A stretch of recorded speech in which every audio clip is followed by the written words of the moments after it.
Good morning and welcome to the forum at St. Bart's. My name is Susan Anderson Smith, and I'm the Associate Rector for Justice and Reconciliation here.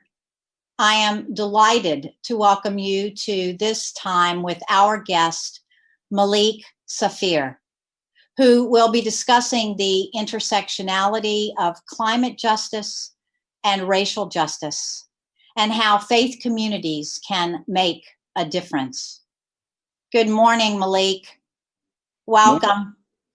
It's so wonderful to have you here with us today. Malik is a green faith organizer in Arkansas. His work is devoted to comprehensively eradicating poverty and achieving racial justice through the climate and environmental justice movement. Malik received a Master's of Divinity degree from Vanderbilt University, where he was a Kelly Miller Smith Scholar and graduated with honors. He currently serves on the Little Rock Sustainability Commission. Malik is an alumnus of the Green Faith and Toyota Together Green Fellowship programs.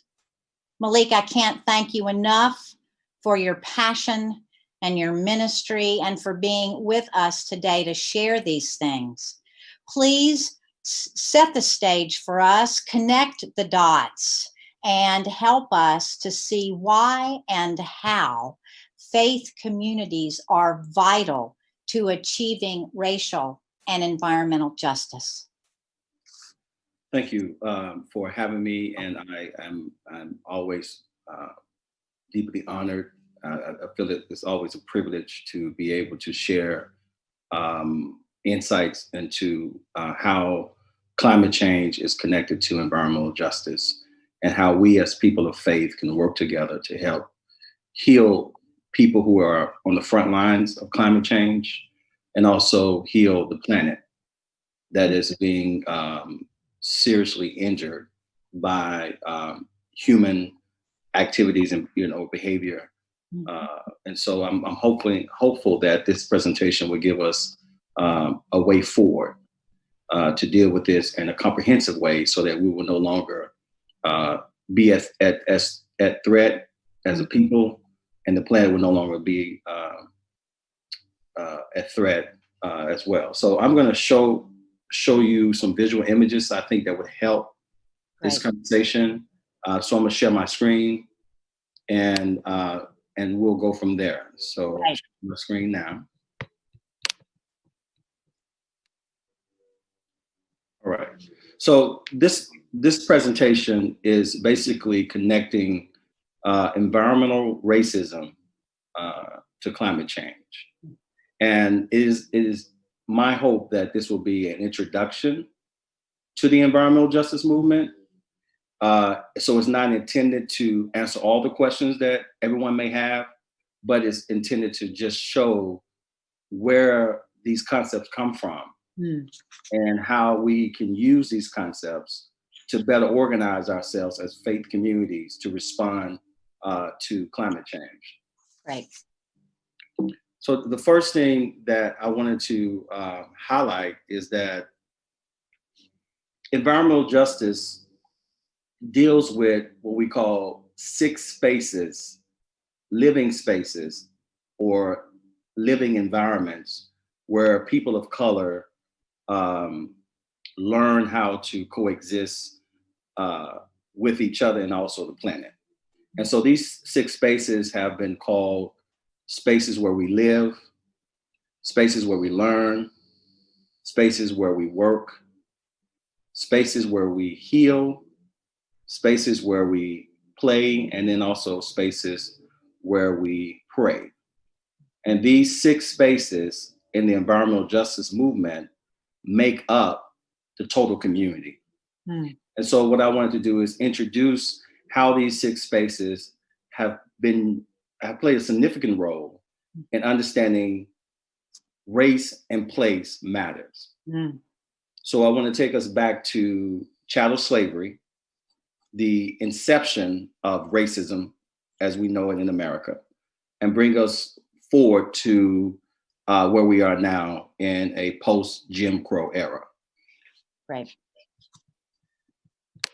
So where do we live? So during chattel slavery, Africans who were transported through the transatlantic slave corridor were brought here and placed in what they call slave quarters, and where they lived was always inferior to the places where either more affluent whites lived or the big house where master lived. So the slave quarters was the first space in which slaves began to recognize that because of my race, my living conditions will become inferior to people who are not like me. The other thing we learned through slavery is that not only where we live, but where we learn. We had to learn because of racism in secrecy, or we had to learn in ways that kept us from being harmed if we were ever discovered. And so where we live and where we learn was an outgrowth of racism. And then during chattel slavery, we also understood where we worked. Our conditions, working conditions, were horrible, but it was because of our race and where we were positioned in the economic system of America determined where we were able to work. And in this case, we were people who provided slave labor. The other space we talk about environmental racism is the spaces in which we were harmed or hurt, and we had to find ways to heal. The images I'm showing you is from the movie 12 Years a Slave. I don't know if you recognize those images. Yeah. And this is a scene where the master has commanded one of the slaves to beat another slave. And our spaces of healing were created actually after we were being, in many ways, traumatized physically and psychologically during chattel slavery.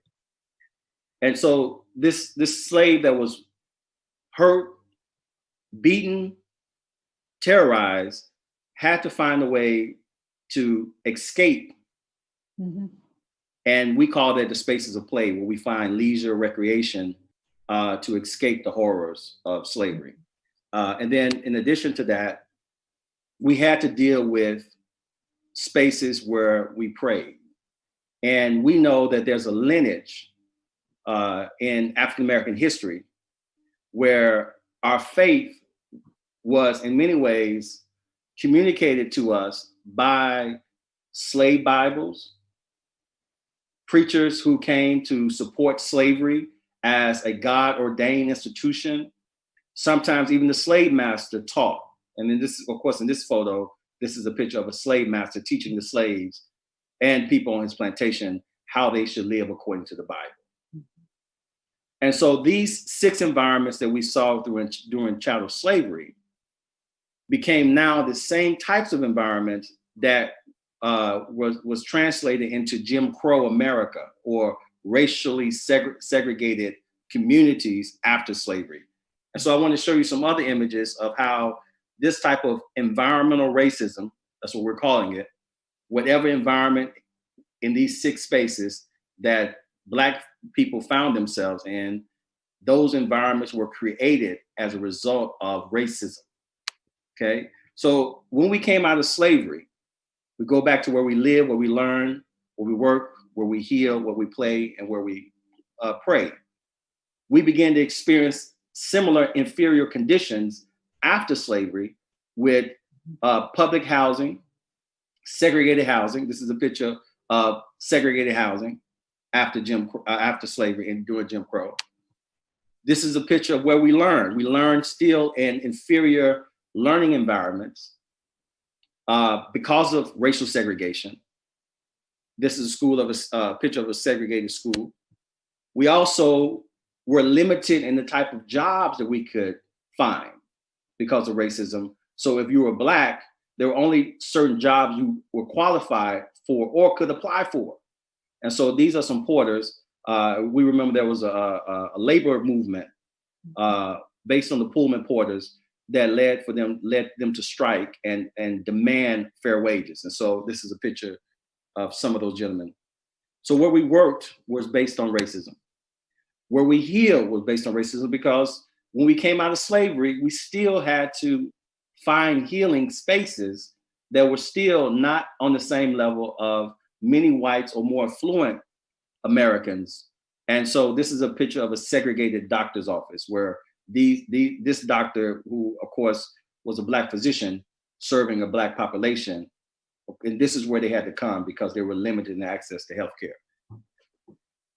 Also, where we played was determined by our race. And you see here is a picture of a colored park where colored folk could go and enjoy themselves and have leisure, but they were not able to integrate in those recreational spaces with white people in America. This next image go back to our faith and how race played a role and how our faith was communicated to us. So coming out of slavery and plantation life, racism communicated a form of Christianity that made us believe as people of color that we were less than, and God ordained that we are less than. And the institutions of racism were best qualified to teach us how we should live our faith. And so this is a picture of a church that has welcomed white supremacists into its space, and in many ways condoning the terrorizing of Black folk, using Christianity as a cover to justify racism in America. So we talk about chattel slavery and how race played a role in the environment slaves lived in. We talk about Jim Crow America, racially segregated America, and how racism played a role in the environments Black people lived in. These environments were created to, in many ways, make Black people or people of color vulnerable to anything that happened in America from the standpoint of economic decline, environmental or natural disasters, from the standpoint of war, fighting foreign countries and going to war, and how that in many ways limited the American experience, not just for Black Americans, but all Americans. But as Dr. Martin Luther King said, when America catches a cold, Black Americans catch the flu. So you can understand that racism created a platform or a foundation in the Black community where anything that Black people built on that foundation was capable of collapsing quickly if it was ever challenged by any type of external factors such as natural disasters, economic decline, etc. So I want to show us now how the environmental racism that we experienced through child slavery, the environmental racism we experienced during Jim Crow America, racially segregated America, now put us in a position where our communities were vulnerable to climate change. So I want to just show, because I know many of us now, more than 10 years later, remember Hurricane Katrina. We remember the Black communities that were devastated because of that. And that was an aspect of climate change. So I want to show you how Hurricane Katrina, how New Orleans, how environmental racism showed up there in a way to make us realize that people of color or Black people are more vulnerable now to the impacts of climate change than we ever have been before. So here's a photo. Where do these people live? This is the flooded community in New Orleans.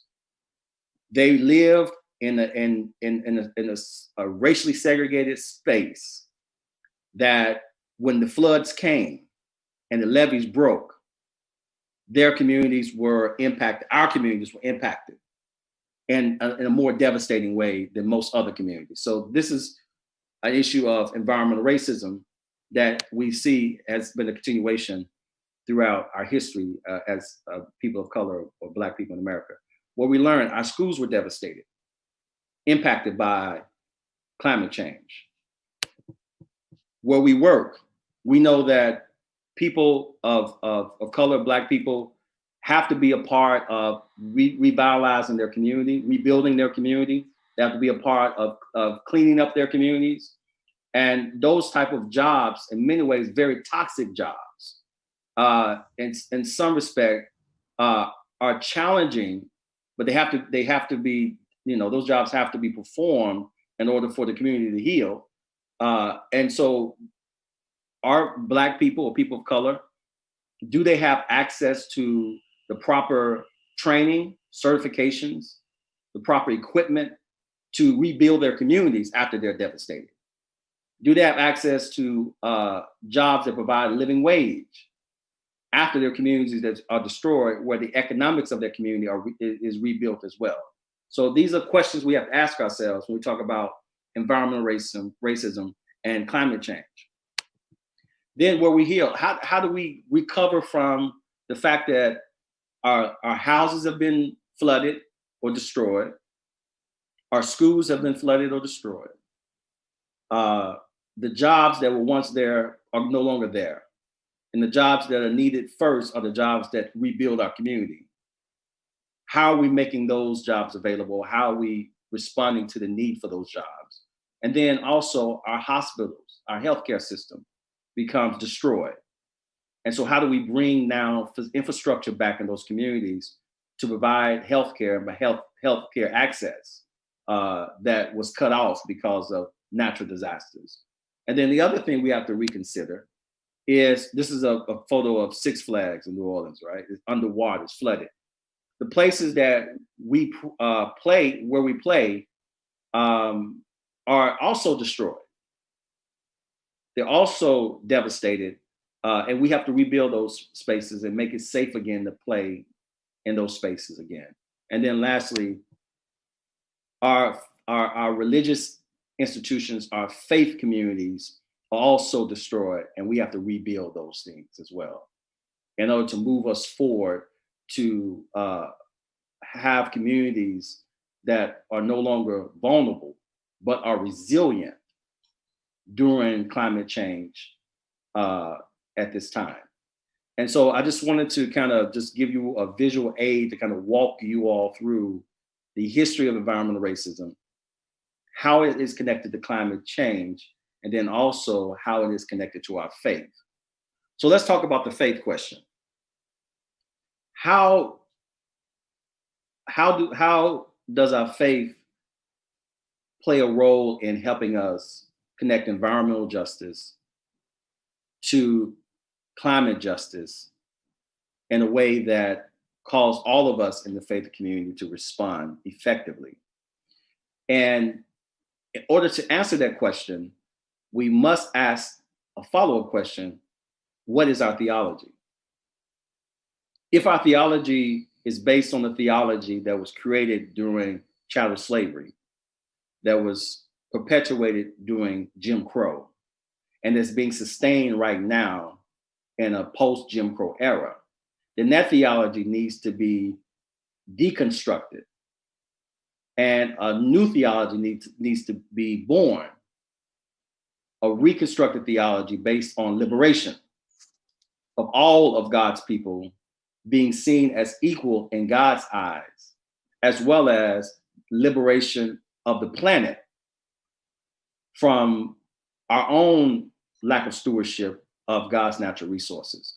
And so in order to have a proper understanding of how our faith plays a role, we have to have an understanding of how our theology has been constructed to either help heal the planet and the people, all other species on the planet, or it has been created to hurt the planet and hurt all people on the planet and all other species. So the theology question has to be raised because it's very important.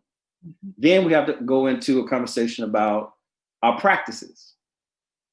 If our theology says that every human being is equal, every non-human species is equal in value and worth, and the planet as a whole is something that God has given us to be caretakers, stewards of, then we have to put that in practice. So how do we put that in practice?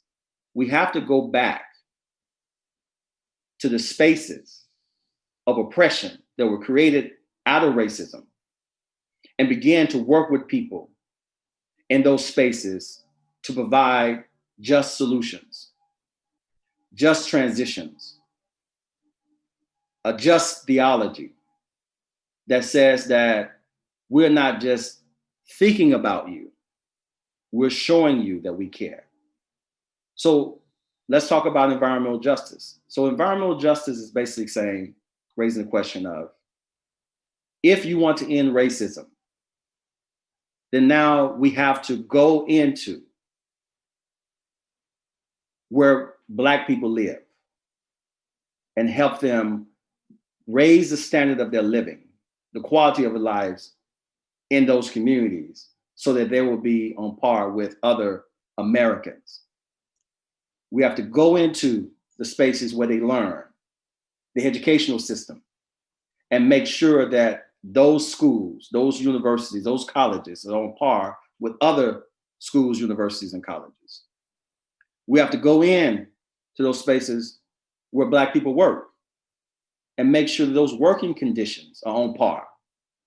The salaries, the benefit packages, the access to things that will allow for them to provide for families that are struggling or don't have wealth that they can depend on that goes beyond paycheck to paycheck.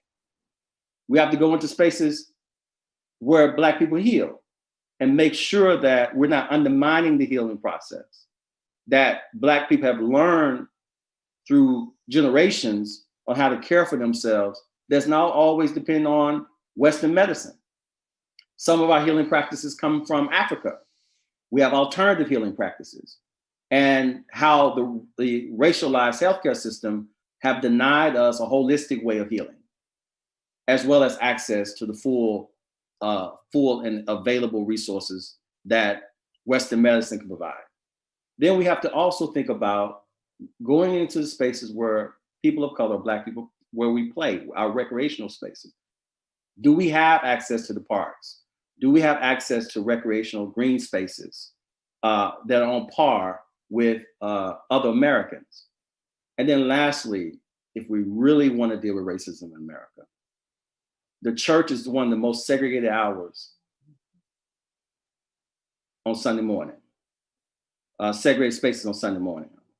And if we really want to heal, we have to heal the church and have more integrated spaces in the church, so that we will learn that you can't help someone until you first know someone, and build relationships with people that we say we share the same faith, we share the same God, we share the same scriptures, we share the same rituals. And until we're able to worship together, we're not going to be able to serve together. And so that's my introduction to environmental racism and climate change.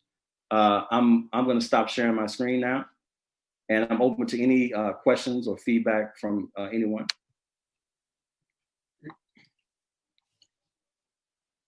I'm going to give our team an opportunity to collect questions as they come in. But I'll lead off with one. Malay, first of all, that was just so great, and thank you for that wonderful history. You and I talked a few days ago, and you said something that I wrote down that stuck out to me. Climate justice is the great equalizer. Do you remember that? Yes. And the reason I made that statement was because, unlike environmental racism, that's really based on racially segregated communities, you can contain persons, you can lock them in, you can trap them in those communities, and you can live without anything happening inside those communities having an impact on your community, if you're white or if you're a person who's affluent. The problem now that we're facing is the climate reality is much larger than racialized communities, segregated communities. So none of us can escape the climate. We can escape a neighborhood, we can't escape the climate. So the climate is the equalizer because it makes all of us vulnerable in a way that we could not have been vulnerable before because of classism Right. or racism. And so just because you get floods on the coastal cities or coastal areas of our country, that just because the flood water is backing up or coming into those communities first, doesn't mean that we're not going to feel the impacts of that through environmental migrations patterns and people having to leave those areas to find sanctuary. Mm-hmm. Just because, it's called drift. Just because someone has toxins and pollutions in an area that may seem far away from us, because of drift and wind pattern changes, those toxins now can travel outside of those communities into our communities. Right. So climate has a way of moving things around and beyond our communities that racism in and of itself can no longer create immunity for people who are racist. They don't have immunity anymore. Right. We're all vulnerable in the same way Okay. to toxic water, toxic land, toxic air. So that's why I make this statement. Yeah. Thank you. I've just gotten a question from a viewer. How would a holiday festival such as Kwanzaa help us understand the links between environmental justice and racism? Well, Kwanzaa is one among many African-American holidays. Kwanzaa is about values. It's about a value system that can be traced back to Africa. That if those values are in place, and each day is a separate value that's being celebrated. If those values are in place, then it should have some type of impact on the total community. Right. And I think that, and this amazes me every year when we celebrate Kwanzaa, how we can go through the rituals of 7 days and look at every value. And then when we leave Kwanzaa, kind of like when we leave church on Sunday morning, somehow we can't put those things in practice. So I would say Kwanzaa can play a significant role if we ever learn how to put those values into practice in our everyday life. But a community will have to start by example, showing how these values are being lived out in their everyday life, how they're being translated in a way that builds a total community that's healthy and that's sustainable. And like I say, I haven't seen a community that has been successful in doing that. Right. It's kind of like I haven't seen a community that's been successful in living the gospel of Jesus Christ. I mean, we can talk about it all day, but the reality is translation and practice. So I would say that one strategic approach could be taking the Kwanzaa rituals and value system, right, and using that as a conversation starter. Mm-hmm. So every day you celebrate, ask the community you're celebrating with, how do we connect this particular principle or this particular value to where we live, where we learn, where we work, where we heal, where we play, and where we pray. If you take the environmental justice movement and you, in many ways, take the values of Kwanzaa and show how the environmental justice movement can be helped or supported by those values, I think in those 6 spaces, I think you might see some significant changes in the Black community and other communities as well. So, good. Thank you. A couple of related questions. What became of the religions of the persons brought over as enslaved peoples?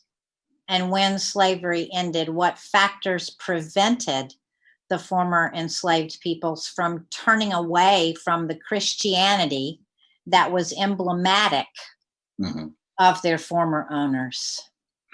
Right. So there's a long history of Black religion in America that we can go through, but I would the short answer is not all the slaves that came over were Christians. Right. And there were African Muslims, there were African Christians, there were African traditional religious practitioners. Yes. And so Christianity, let me just make this point, because I think some in history, we don't realize that the Ethiopian eunuch in the book of Acts was a disciple of Christ who went back to Africa. Africa spread. I mean, Christianity spread in Africa way before slavery was ever instituted in America. Mm-hmm. So it wasn't that Africans did not know Christianity. Right. It's the form of Christianity that they were taught that was traumatizing, terrorizing. And so they didn't lose their Christianity. They had to figure out how to transform it, adapt it to a new culture, new land. And so I would say that when we came out of slavery, many of us returned back to our former understanding of Christianity as a liberating force, a liberating religion. But then many returned back to Islam. They returned back to African traditional religions as well. Mm-hmm. It's not well documented or well supported by mainstream educational systems, but it is present in a lot of literature on African religion and African American religion. So I would say that. Now, the other part two of that question, the Blacks who stayed in Christianity, and the late Dr. James Cone is a symbol of this, found a way to deconstruct white Christianity and pull out of the rubble the elements of liberation that is found in the gospel or even in the Hebrew Bible that speak of oppressed people being liberated by God, and reconstruct a Black liberation theology to stay in the church. And that's what happened with most movements within Christianity in America, where Blacks began to form their own denominations, form their own churches. The Blacks who decided they were not going to stay in Christianity after they came out of slavery, because they were covered, they were under the guise of Christianity, even if they were practicing different religions. When they came out of slavery, they recognized that I have an opportunity now to practice the religion of my ancestors. And so many of them returned to Islam or returned to some form of an indigenous African religion as well. Thank you. So there's a big movement afoot here at St. Bart's called Reclaim Our Vote. We've connected with an organization called Reclaim Our Vote, which helps to notify folks in voter suppression states that they've been removed from the voter rolls.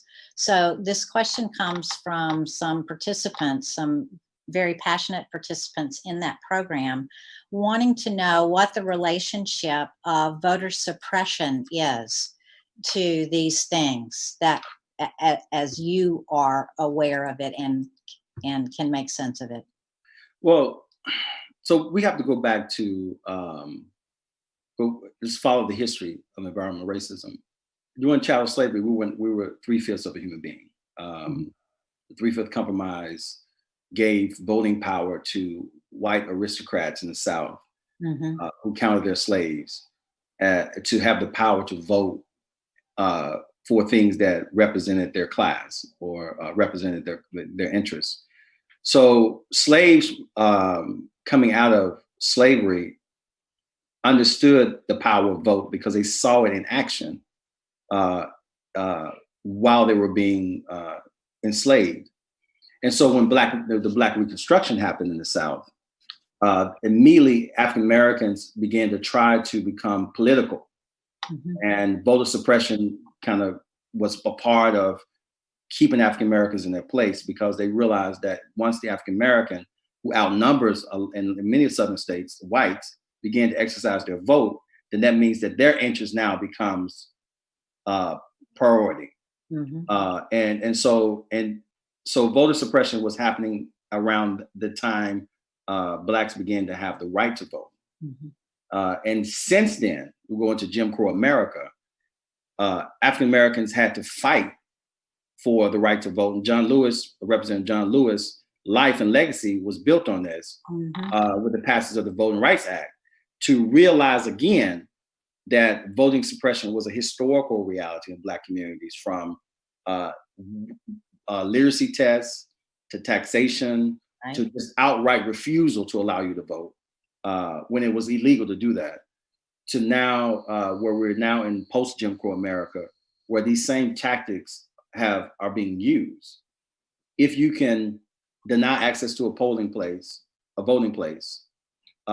then you suppress votes. Right. If you can make it difficult for a person to commute to a voting place because of transportation issues, lack of transportation, then that's how you suppress the vote. If you make a requirement based on some type of documentation, such as voter ID issues and et cetera, you are suppressing the vote actively. And so, but like I said, these are not new tactics. This has been going on since the first Black Reconstruction. Right. I think that what we have to do now in America is realize that part of us being citizens is having the right to vote. If you don't have a vote, you have no voice. We are a republic, and the only way that we guarantee that people represent our issues is that we have to have the power to put them in office and the power to take them out of office. And voting is a key part of that. So this is not something that's going to go away. As long as there is a class that wants to determine who gets to vote and whose votes matter, you're going to always have voter suppression. The same way you're going to always have racism. As long as race determines who gets certain access to things in America and who doesn't, you're going to always have racism. So I think that what we have to do is begin to, in many ways, take a human rights approach. All or nothing. Some things to me should not even be negotiable. I think why we get stuck in these traps is because we don't take we take a civil rights approach, not a human rights approach. Human rights says all or nothing. Civil rights says let's work on it. Let's begin a process of change. Let's try to help you gain civil laws to protect you. That approach is not effective. We have to take the human rights approach, because the human rights approach says this is not negotiable. It's not, and it would end a lot of controversy, a lot of back and forth, if we took a human rights approach. Now, let me say this, and I know we're running short on time. The reason that Black people are fighting for their civil rights is because they're not, as of yet, seen as citizens of America.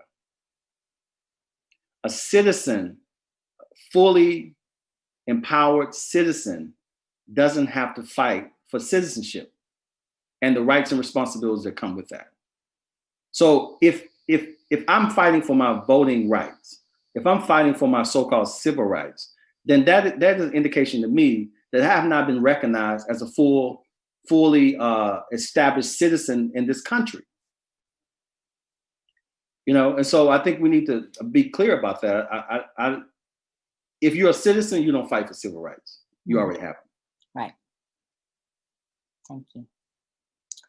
A viewer would like an example of a change in Arkansas that has improved the situation, or an example of a problem that you're working on, and what sort of desired outcome or success.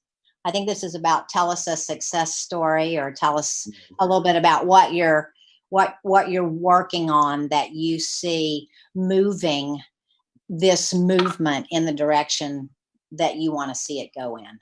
Yeah, so I think what's interesting with the death of the murder of George Floyd, and the resurgence of a movement in America that Black Lives Matter.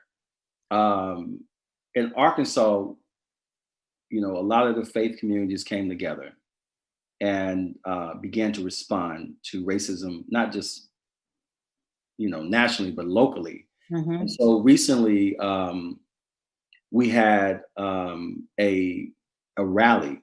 We brought together faith leaders and people of faith from all faith traditions. We had a rally. It was I was one of the organizers. We sponsored a white ally demonstration in front of the police station in Little Rock to say that Black Lives Matter. Now, this was radical because it was led by white allies. It wasn't led by Black people of faith. It was led by white people of faith to show that their allegiance to the Black Lives Matter movement. And I say that was a success because it shifted the conversation to where it became a conversation of how can we do this work against anti-Black racism together in a way that shows that our faith, we lead with our faith and that our faith matters. At the same time, we are advocating that Black Lives Matter. So I think that rally and that demonstration was very successful. And we're continuing to build on that through working with other nonprofits around voter suppression. And then also getting out to vote. If that means mailing the vote in, or if somehow laws change and COVID-19 the pandemic begins to work against us, how do we make it safe if people have to go into buildings to vote? I mean, so we're trying to figure out those things in a way that would make it successful for our Kansans to exercise their civil rights. Right. Okay. I'm gonna do one more question, Malik. A viewer has asked me to please convey to you compliments on your very well-developed thesis, and then asks, what can African Americans do to help identify the hypocrisy of the church and the education system? I understand that's could be a pretty big question, but if you could just throw us a few tidbits here. Well, I would say one, there are three levels. Green Faith works on three levels. We deal with the person, the institution, and the system. And so I would say every person of faith needs to ask themselves, how is my church responding to racism? How am I responding to racism on a personal level? How many people of color or Black people do I have in my life that I trust and trust me? That's personal. I can't answer that question for anyone. But that's where you start on the personal level. Then on the institutional level, you say, well, how many people in our church have people that they know who are people of color or Black that they trust and also have those persons trust them? Collectively, how many people can we say in this congregation, in this community that we live in, have these type of trusting relationships? Then once you have those relationships personally, and then as a church, institutionally, then those relationships will begin to tell you what kind of policies there are in place that are stopping people of color or Black people from having the ability to exercise their civil rights. Right to equal opportunities in housing, right to equal opportunities in schools, right to equal opportunities in employment, right to equal opportunities in healthcare, right to equal opportunities in recreation, green space, right to equal opportunities in places of worship. If people in your church are saying that they are for people of color, Black people advancing into society, you should see them in leadership in your church. You should see them having a platform to speak from their perspective and how their faith matters in this church or in this religious community. So I think if we start on the personal level, building those trusting relationships, we start on the congregational level and in our communities, building those trusting relationships, and then those trusting relationships would tell us what policies are in place systemically that are racist. I think we'll start to see change immediately.